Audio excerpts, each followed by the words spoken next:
So hello guys, जैसा कि आप सब लोग जानते हैं कि हमने टॉप 1000 एमसीक्यूज की सीरीज स्टार्ट की है फॉर यूपीएससी प्रीलिम्स 2021 के लिए। गाइस आज भी हम यूपीएससी प्रीलिम्स 2021 के लिए कुछ इंपॉर्टेंट क्वेश्चंस लेकर आए हैं। तो चलिए देखते हैं आज का अपना पहला क्वेश्चन। कहता है जो आईएमएफ है, that is international Monetary fund, वो लोन प्रोवाइड करता है टू इट्स मेंबर कंट्रीज जो एक्सपीरियंस कर रही होती हैं एक्चुअल और potential balance of payment problems. ठीक है, सो आपने बताना है कि इनमें से इन तीनों में से जो है वो कौन सी प्रॉब्लम को सोल्व करने में हेल्प करता है।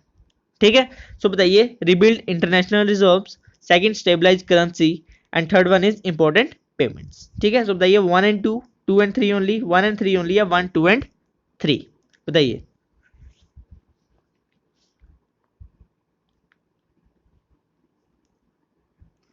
देखिए गाइस, इसका जो सही आंसर रहने वाला है वो है that is option number D, 1, 2 and 3। ठीक है, तीनों की तीनों होगी। Rebuild international reserve, stabilise currency और इंपॉर्टेंट पेमेंट्स, इन तीनों की तीनों जो प्रॉब्लम्स है इनको सोल्व करने में ये हेल्प करता है। ठीक है, सो याद रखिएगा, इसका सही आंसर है वो है ऑप्शन नंबर डी। चलिए क्वेश्चन नंबर सेकंड देखते हैं। कहता है which of the following groups of subsidies, ठीक है, is also known as production neutral box, इनमें से किसे प्रोडक्शन न्यूट्रल बॉक्स भी कहा जाता है in the World Trade Organization? तो बताइए इन चारों में से किसे जो है वो प्रोडक्शन न्यूट्रल बॉक्स भी कहा जाता है। देखिएगा, इसका जो सही आंसर है वो है ऑप्शन नंबर सी। ठीक है, ग्रीन बॉक्स, इसे जो है वो प्रोडक्शन न्यूट्रल बॉक्स भी कहा जाता है। राइट, चलिएगा इस क्वेश्चन नंबर थर्ड बताइए कि देखिए कह रहा है कि अगर इकोनॉमी में एक सिचुएशन है जहां पर इन्फ्लेशन और अनएम्प्लॉयमेंट दोनों की दोनों जो है वो क्या है, हायर लेवल्स पे हैं, सो ऐसी टर्म को हम क्या बोलेंगे? ठीक है, स्क्यूफ्लेशन, स्टैगफ्लेशन, या फिर हाइपर इन्फ्लेशन, या गैलोपिंग इन्फ्लेशन? बताइए इन चारों में से जब इन्फ्लेशन और अनएम्प्लॉयमेंट दोनों की दोनों क्या है, हायर लेवल्स पे हैं। ठीक है, सो बताइए इस सिचुएशन को हम क्या कहेंगे? और गाइस इसका जो सही आंसर है वो है option number B, that is stagflation. ठीक है, याद रखिएगा। बाकी की जो टर्म्स दी हैं तीन, इनके बारे में भी अब पढ़ लीजिएगा अच्छे अच्छे से कि ये सब चीजें जो है वो कब होती है। ठीक है, इकोनॉमी में। सो याद रखिएगा जब इन्फ्लेशन और अनएम्प्लॉयमेंट दोनों के दोनों हायर लेवल्स पे हैं, सो उसको क्या कहेंगे हम, स्टैगफ्लेशन। ठीक है, सो क्वेश्चन नंबर थर्ड का ऑप्शन नंबर बी जो है वो सही आंसर होगा। चलिए गाइस, नेशनल इंफ्रास्ट्रक्चर पाइपलाइन के बारे में बताना है आपने, कौन सी स्टेटमेंट करेक्ट है? ठीक है, याद रखिएगा एनआईपी के बारे में। The capital expenditure of NIP is shared between the centre and the states on 50-50 basis. ठीक है, 50-50 बेसिस पे जो है जो कैपिटल एक्सपेंडिचर है एनआईपी का, ठीक है, वो शेयर किया जाता है सेंटर और स्टेट के बीच। राइट, अगला बोलता है जो एनआईपी है वो फोकस करता है only on economic infrastructure and exclude social infrastructure. ठीक है, तो आपने बताना है कौन सा स्टेटमेंट करेक्ट है, 1 only, 2 only, both 1 and 2, neither 1 और 2? बताइए। देखिए गाइस, इसका जो सही आंसर है वो है option number D, that is neither 1 not 2। क्यों? देखिए पहली बात तो ये है कि देखिए ओनली वर्ड मैंने आपको पहले बताया था, थोड़ा जब ये वर्ड यूज किया जाए तो थोड़ा ध्यान रखिए उस स्टेटमेंट के बारे में। तो देखिए जो एनआईपी है वो इकोनॉमिक इंफ्रास्ट्रक्चर के साथ साथ सोशल इंफ्रास्ट्रक्चर पे भी फोकस करता है, पहली चीज। तो सेकंड स्टेटमेंट हमारी इसलिए गलत है। पहली स्टेटमेंट हमारी गलत इसलिए है क्योंकि इसमें एक तो सेंटर है उसमें किया जाता है, दूसरा स्टेट है, और तीसरा कौन है, प्राइवेट सेक्टर। ठीक है, तो याद रखिएगा इसमें ये तीन इंक्लूड किए जाते हैं, और जो कैपिटल एक्सपेंडिचर है एनआईपी का वो शेयर किया जाता है इन तीनों के बीच कितने बेसिस पे, 39:39:22। ठीक है, सो इस तरह से जो है इन तीनों के बीच वो शेयर किया जाता है। ठीक है, तो इसलिए हमारी फर्स्ट स्टेटमेंट भी गलत हो जाती है। सो डी नाइदर 1 और 2 जो है इसका सही आंसर रहेगा। ठीक है, देखिए ई कुबेर के बारे में आपने सुना होगा, बहुत बार न्यूज में था, तो आपने बताना है कि ई कुबेर इन चारों में से क्या चीज है। ठीक है, core banking solution of Reserve Bank of India, core banking solution app of Indian Post, and online payment portal of the government for paying various fines and fees, and antivirus software developed by RBI in collaboration with CRT In. ठीक है, तो बताइए कौन सी statement जो है वो सही है ई कुबेर के बारे में? देखिए आप अगर करंट अफेयर से जुड़े हैं तो आपको पता होगा ऑप्शन नंबर ए जो है बिल्कुल सही आंसर है, it is a core banking solution of Reserve Bank of India. ठीक है, बाकी आप इसके बारे में और भी अच्छे से पढ़ लीजिएगा, क्वेश्चन आने के बहुत ज्यादा चांसेस हैं इस चीज से रिलेटेड।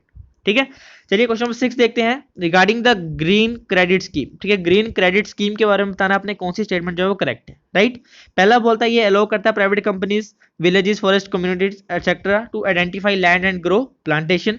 दूसरा बोल रहा है it is aimed at helping to achieve international commitments such as SDGs जो हमारे गोल हैं, सस्टेनेबल डेवलपमेंट गोल्स हैं, एंड नेशनली डिटरमाइंड कॉन्ट्रीब्यूशंस। ठीक है, सो बताइए ग्रीन क्रेडिट स्कीम के बारे में कौन सी स्टेटमेंट जो है वो सही है। ठीक है, बहुत इजी आंसर है इसका, और वो है option number C, both 1 and 2। ठीक है, दोनों की दोनों स्टेटमेंट जो है वो सही है, याद रखिएगा। ठीक है, चलिए क्वेश्चन नंबर 7 देख लेते हैं। ट्रेजरी बिल्स के बारे में आपने सुना होगा, आपने बताना है कौन सी स्टेटमेंट करेक्ट है इनके रिगार्डिंग। ठीक है, पहला तो बोलता है it has a maximum maturity of 364 days, right.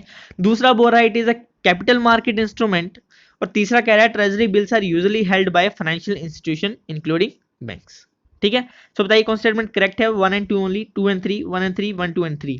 देखिए गाइस, अगर आपको ज्यादा पता भी नहीं है ट्रेजरी बिल्स के बारे में, ठीक है, लेकिन आपको कंसेप्ट क्लियर हैं कि कैपिटल मार्केट इंस्ट्रूमेंट कौन से होते हैं, मनी मार्केट इंस्ट्रूमेंट कौन से होते हैं, ठीक है, तब भी आप जो है इसको बहुत इजीली इसका आंसर दे पाएंगे।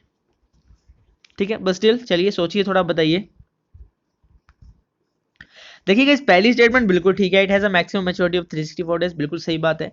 तीसरी स्टेटमेंट की बात करें तो ये भी बिल्कुल सही है, पर क्या ये कैपिटल मार्केट इंस्ट्रूमेंट हुआ? नहीं, ये क्या है, एक मनी मार्केट इंस्ट्रूमेंट है। ठीक है, मनी मार्केट इंस्ट्रूमेंट कौन से होते हैं?